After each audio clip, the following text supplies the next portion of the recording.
सर्दियों का समय था। ठंड अपने पूरे चरम पर थी। ये बात एक छोटे से गांव की है, जहां पर एक विधवा औरत रहती थी, जिसके पति की मृत्यु विवाह के 3 साल बाद ही हो गई थी। उस छोटे से घर में राधा और उसके 2 बच्चे सोनू और बीना रहते थे। राधा ने बीना और सोनू को बिना बाप के बड़े प्यार से पाला था। वो लोगों के घर में काम करके अपने बच्चों का पालन पोषण करती थी, और जब राधा की छुट्टी वाला दिन होता था तो वो बच्चों को अपने हाथों से बने मोमोज खिलाती थी। मोमोज खाने के बाद उसका बेटा बोलता है, अरे वाह माँ, ये मोमोज तो बड़े ही अच्छे हैं। सचमुच माँ, आपके हाथों में तो जादू है जादू। माँ थोड़े और दो ना। हाँ हाँ बेटा, लो मन भर के खाओ। मैंने बहुत सारी मोमोज बनाई हैं। मोमोज की खुशबू से आस पड़ोस के बच्चे भी वहाँ पर आ जाते हैं। काकी जी, आपकी मोमोज से तो इतनी अच्छी खुशबू आ रही है कि हमसे रुका नहीं जा रहा। हमें भी दो ना मोमोज। अच्छा तो तुम दोनों यहाँ बैठ जाओ, मैं अभी देती हूँ। फिर राधा उन बच्चों को भी मोमोज देती है। फिर सभी बच्चे बहुत शौक से मोमोज खाते हैं। अरे माँ, आप तो अपनी मोमोज की दुकान खोल लो, खूब बिक्री होगी। पर थोड़े दाम कम रखना, फिर देखना खूब सारे लोग आएंगे मोमोज खाने। अपने बेटे की ये बात राधा अपने मन में सोचती है। बच्चे कह तो सही रहे हैं। मेरे पास जो पैसे हैं, मैं उनसे मोमोज बनाने का सभी सामान खरीद लूंगी और कल से ही मोमोज बेचने शुरू कर सकती हूँ। अगले ही दिन राधा ने अपना नया मोमोज का ठेला लगाया और मोमोज बेचने शुरू कर दिए। उसने 10 रुपए के हिसाब से मोमोज बेचने शुरू किए, जिससे उसे के पास ग्राहकों की भीड़ लगने लगी और अच्छी खासी बिक्री भी होने लगी। उसने अपने दोनों बच्चों का एक अच्छे स्कूल में दाखिला करवा दिया और अब राधा की मोमोज से अच्छी कमाई होने लगी। और ऐसे ही वक्त गुजरता गया और राधा अब बूढ़ी हो चुकी थी। बीना ने कॉलेज की पढ़ाई पूरी कर ली थी और अब वो एक अच्छी नौकरी पर लग गई थी। अब राधा को लगा था कि अब उसके अच्छे दिन शुरू होंगे, लेकिन ऐसा नहीं हुआ।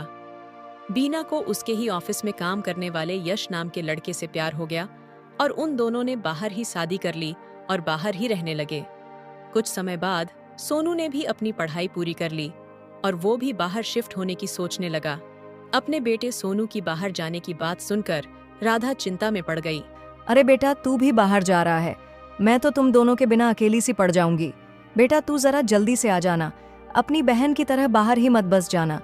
अरे माँ, पहले जाने तो दो, पहले ही टोक दिया। ठीक है, मैं चलता हूँ। अगर वापस ना आ पाऊँ तो इंतजार मत करना। ये कहकर सोनू भी बाहर शहर में चला गया। राधा ने फिर से मोमोज का ठेला खोलने का फैसला लिया, लेकिन समय के साथ साथ और भी दुकानें खुल चुकी थीं और लोग बाजार में नए नए तरह के मोमोज बनाकर बेचने लगे थे, जिस कारण राधा की दुकान अब इतनी अच्छी नहीं चल पा रही थी। राधा बहुत धार्मिक औरत थी। वह हर सुबह गणेश जी के मंदिर में जाकर उनकी पूजा करती थी। हे भगवान, इस अभागन पर दया दृष्टि डालो। मैंने अपने बच्चों को दूसरे के घरों में काम करके और मोमोज बेच बेच कर अच्छे कॉलेज में पढ़ाया लिखाया था, और आज वो मुझसे मिलने भी नहीं आते हैं। हे प्रभु, दया करो। ये बोलकर राधा वहाँ से चली जाती है। राधा अपनी दुकान पर काफी दुखी मन से जाती है और मोमोज बेचने लगती है। तभी राधा के पास एक 14 वर्षीय लड़का आता है और राधा से कहता है, मैया, मैं अनाथ हूँ और हमारे पास कोई घर भी नहीं है। क्या आप मुझे अपने साथ रखेंगी? मैं इसके बदले आपका सारा काम करूंगा। बेटा, मैं खुद बहुत परेशान हूँ, मैं तुझे कैसे काम पर रखूंगी? मैया, मेरा भगवान के सिवा इस दुनिया में कोई भी नहीं है।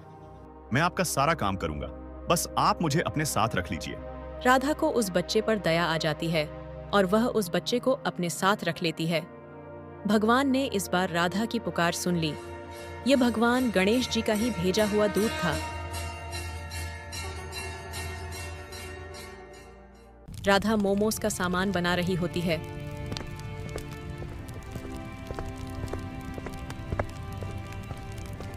मैया, ये काम मुझे दे दीजिए। मोमोज मैं बना लूंगा, आप जाकर आराम कीजिए। ठीक है बेटा, जैसी तुम्हारी मर्जी। लो, बना लो मोमोज। ये कहकर राधा रसोई घर से बाहर आ जाती है। फिर वह लड़का रसोई घर में मोमोज बनाने लगता है। थोड़ी देर बाद राधा रसोई में आती है। राधा देखती है कि सॉरी मोमोज बड़े अच्छे से बनकर तैयार हो गई हैं। राधा यह देखकर बहुत खुश होती है। अरे बेटा, तूने तो जादू ही कर दिया। इतनी जल्दी भला कोई इतनी सारी मोमोज कैसे बना सकता है? माँ जी, मैंने कहा था ना, मैं आपका सारा काम कर दूंगा, बस वही किया है। बेटा, ये तो तुमने बहुत अच्छा काम किया है।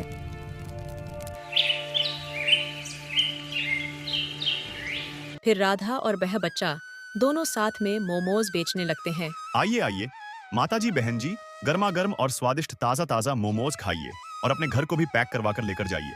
आज राधा के मोमोज में से ऐसी खुशबू आ रही थी जैसी कभी नहीं आई। पूरे बाजार में राधा की मोमोज की खुशबू फैल चुकी थी और खुशबू के साथ साथ राधा के मोमोज की दुकान पर भी ग्राहकों की भीड़ इकट्ठा होने लगी। अरे दादी जी, आपकी मोमोज में से तो बड़ी अच्छी खुशबू आ रही है। जल्दी से मुझे एक प्लेट मोमोज दे दो। और एक एक प्लेट हमें भी दे दो।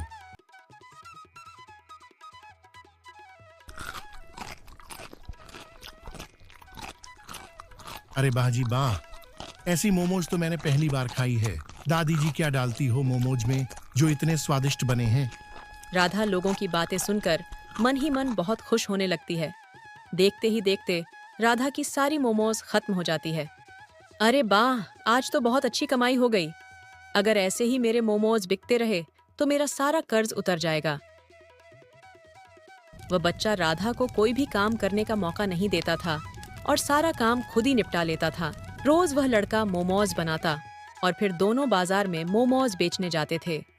उस लड़के की बनी मोमोज में ऐसा स्वाद था कि हर कोई उंगली चाटता रह जाता था। अरे वाह काकी, क्या शानदार मोमोज बनाती हो, बिल्कुल मजा ही आ जाता है। वाह भैया, मजा आ गया।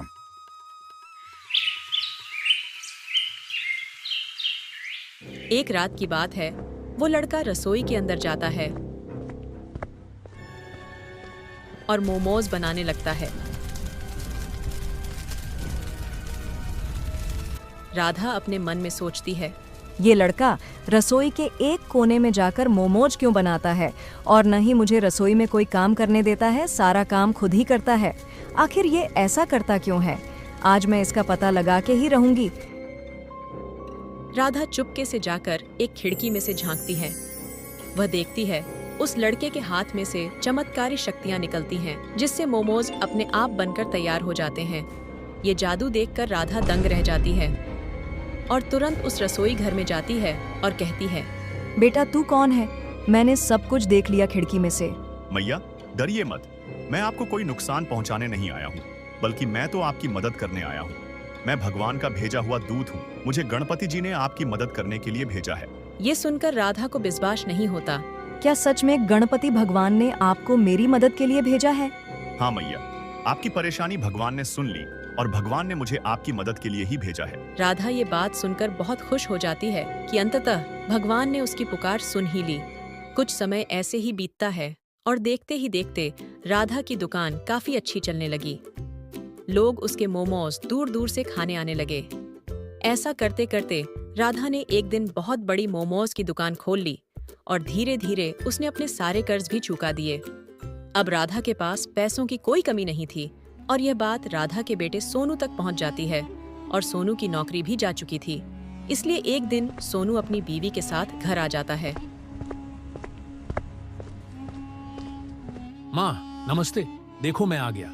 अरे सोनू बेटा, तू आ गया। तुझे देखने के लिए तो ये आंखें तरस गई थीं। हाँ माँ, मुझे भी आपकी बहुत याद आ रही थी। आप मुझे माफ कर दो, मैं पागल हो गया था। जो मैं आपसे मिलने भी नहीं आया था, मेरी मति मारी गई थी। लेकिन मैं अब आ गया हूँ, अब आपको कोई परेशानी नहीं होगी। माँ, यह देख तेरी बहू कुंता। नमस्ते माँ जी, हमें माफ कर दीजिए। बेटा, मैंने तो तुम्हें तभी माफ कर दिया था जब तुम मेरी आंखों के सामने आए। अब मुझे मेरे भगवान ने मेरी सारी खुशियां दे दी हैं। अब मुझे कुछ नहीं चाहिए।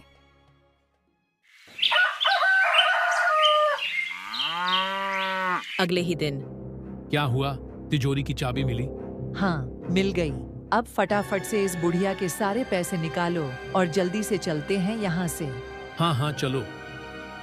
कुंता और सोनू चुपके से जाकर तिजोरी में से सारे पैसे निकाल लेते हैं और सारे पैसे निकालने के बाद वे दोनों वहां से भागकर गांव से बाहर एक पेड़ के नीचे जाकर बैठ जाते हैं। इतना सारा पैसा मैंने पहली बार देखा है। अब जरा बैग को खोलो और मैं जी भर के पैसों को देख लूं। सोनू जैसे ही पैसों का बैग खोलता है, वह देखता है बैग बिल्कुल खाली था। अरे पैसे कहाँ चले गए? इस बैग में ही तो रखे थे। अरे हाँ, ऐसे अचानक सारे पैसे कैसे गायब हो गए? वह पैसा उसी फरिश्ते की वजह से गायब हो जाता है। तभी वहां पर वह लड़का आ जाता है और उनसे कहता है, अरे मूर्खो, तुम्हें कुछ नहीं मिलेगा। कैसी संतान है तू, अपनी माँ को ही लूट रहा है। तेरी माँ ने तेरे लिए इतना कुछ किया, लेकिन तूने कुछ नहीं सोचा। ये जो तू भुगत रहा है, ये तेरे कर्मों का ही फल है। अभी भी समय है, जाओ और जाकर अपनी माँ से माफी मांग लो। उस लड़के की यह बात सुनकर दोनों चुप रह जाते हैं और फिर उसकी पत्नी कुंता बोलती है, बेटे तूने तो हमारी आंखें ही खोल दी। हम लोग पैसे के लालच में अंधे हो गए थे। हम लोग अब से ऐसी गलती नहीं करेंगे, हमें माफ कर दो। माफी मुझसे नहीं बल्कि अपनी माँ से मांगो। ये कहकर वह लड़का वहां से गायब हो जाता है। फिर कुंता और सोनू माफी मांगने अपनी माँ के पास चले जाते हैं और उनसे सब कुछ बताकर माफी मांग लेते हैं। राधा भी उनको माफ कर देती है।